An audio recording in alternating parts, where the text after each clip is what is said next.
मध्य प्रदेश अनुसूचित विभाग के हमारे चेयरमैन छोटे भाई प्रदीप अहिरवार जी, आज इस कार्यक्रम के संयोजक और इस कार्यक्रम का आयोजन करने वाले हमारे वकील साहब जयराज सिंह जी, उपस्थित यहाँ पर सुरेंद्र चौधरी जी जो पूर्व चेयरमैन रहे हैं, महेंद्र जोशी जी, जेपी धनोपिया जी, मन्नू जगा जी, अशोक सिंह जी और यहाँ पर उपस्थित बहुत ही सम्मानित मेरे बुजुर्गों, मातृशक्ति और नौजवान साथियों।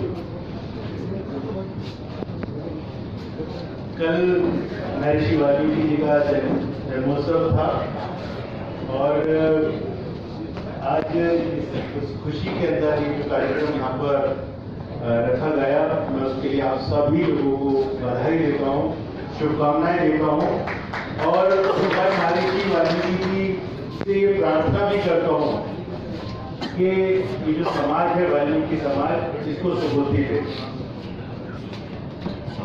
सुबुद्धि इस बात के लिए दे, आप लोग उनका जन्मदिन तो मना रहे हैं लेकिन उसको समझने उससे प्रेरणा मिलेगी। अभी मैं यहाँ पर सुन रहा था, मेरे से पूर्व यहाँ पर जो इस कार्यक्रम के आयोजक थे, वो समाज के लिए झाड़ू मिले, रेहड़ी मिले, उसको पक्की नौकरी मिले, उसके लिए बात कर रहे थे। सब लोग तालियां बजा रहे थे। अच्छा लग रहा था कि आप सब लोगों को इसका मतलब उस काम के साथ में, अरे भैया एक मिनट, अभी मैं चाहता हूँ कि इस बात को गौर से सुना। आप सब लोग तालियां बजा रहे थे, इसका मतलब आप लोग सहमत थे कि आप सफाई का काम अभी भी करना चाहते हैं।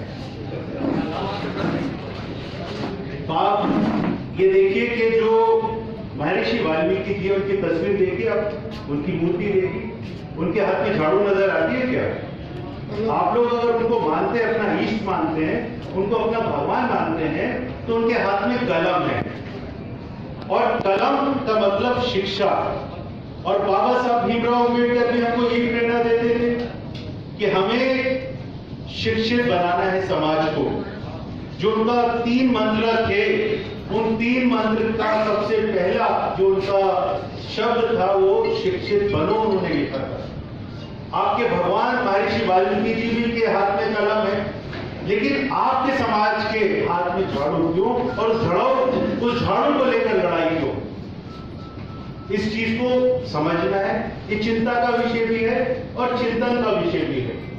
और मेरा ऐसा मानना है कि जब तक हम समाज के अंदर जागरूकता नहीं लाएंगे शिक्षा के प्रति, ये समाज अंधेरे में रहेगा, गुलामी की जंजीरों में बंधा रहेगा, बंधा रहेगा। और जो समाज को जरूरत है, अभी आप लोग मांग रहे हैं, ये आपके अधिकार हैं, आपको गिड़गिड़ाना पड़ रहा है कि हमको प्रतिनिधित्व दे दो। लेकिन जब आपका समाज शिक्षित हो जाएगा तो मैं ऐसा मानता हूं कि आपको अधिकार मांगने नहीं पड़ेंगे, आपको अधिकार अपने आप मिल जाएंगे।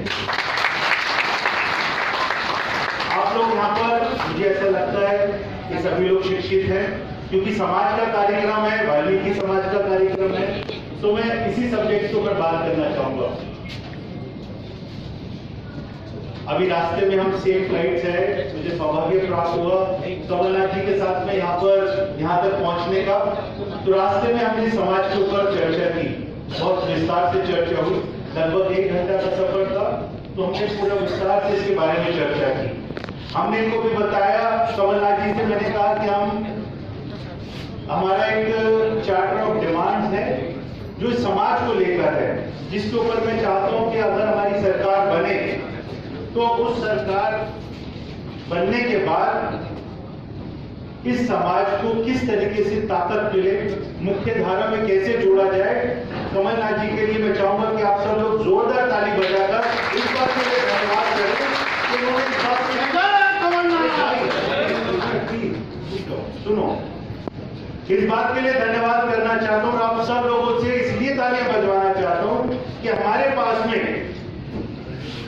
पास में ऐसे नेतृत्व हैं कमलनाथ जी के रूप में जिनके पास में समाज के खास तौर पे जो पिछड़ा वंचित शोषित समाज है, उस समाज के हर वर्ग के लिए उनके पास एक विजन पेपर क्लियर है।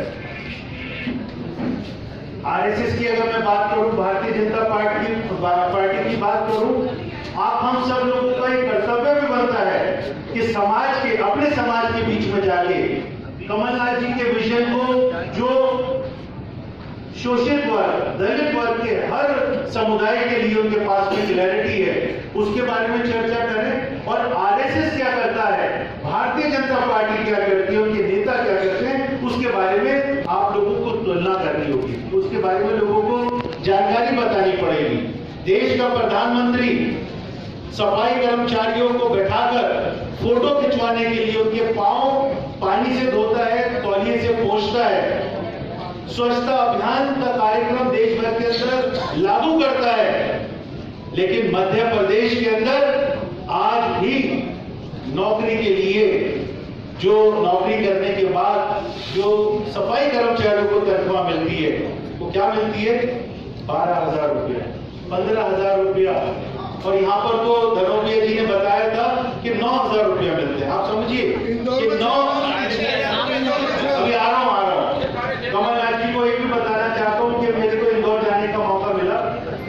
इंदौर में मेरे को इसी तरीके से समाज के लोगों ने कार्यक्रम में आमंत्रित किया और वो अपनी शेखी सुना रहे थे कि जी इंदौर को सबसे खूबसूरत, सबसे साफ सुथरा शहर की घोषणा की गई है इंदौर को।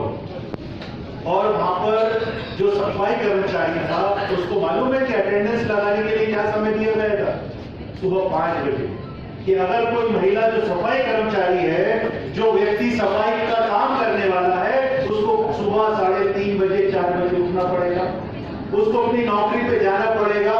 मतलब आप समझिए कि मानसिक रूप से वो पूरी तरीके से गुलाम बन चुका है, वो मानसिक रूप से पूरी तरीके से विकलांग बन चुका है कि वो अपने बच्चों के पालन पोषण के लिए भी समय नहीं दे पाएगा।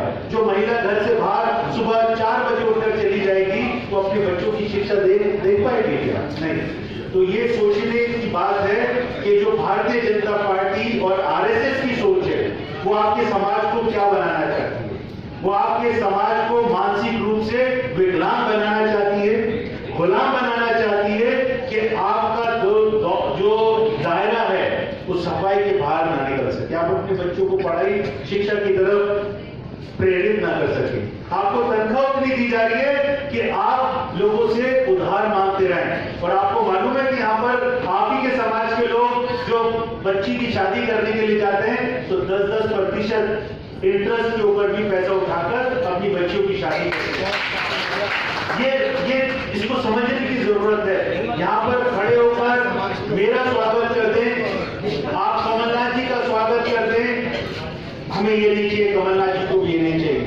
हम लोग चाहते हैं कि आप समाज के बीच में जाकर ये बताएं कि कांग्रेस पार्टी की क्या सोच है। अगर स्कैवेंजर्स को के ऊपर जो उनको मैनहॉल के अंदर घुसने के लिए कानून लेकर आए थे, वो कांग्रेस पार्टी के समय में यूपीए 2 के अंदर वो कानून बना था। हमको ये समझना है कि इस समाज को अगर हमको आगे बढ़ाना है, तो मैं कमलनाथ जी से भी निवेदन करूंगा कि यहाँ पर आपकी सरकार बनेगी, मुझे पूरा विश्वास है, क्योंकि जिस तरीके से लोगों के अंदर रुझान है और जो कांग्रेस की सरकार बनेगी कि नहीं?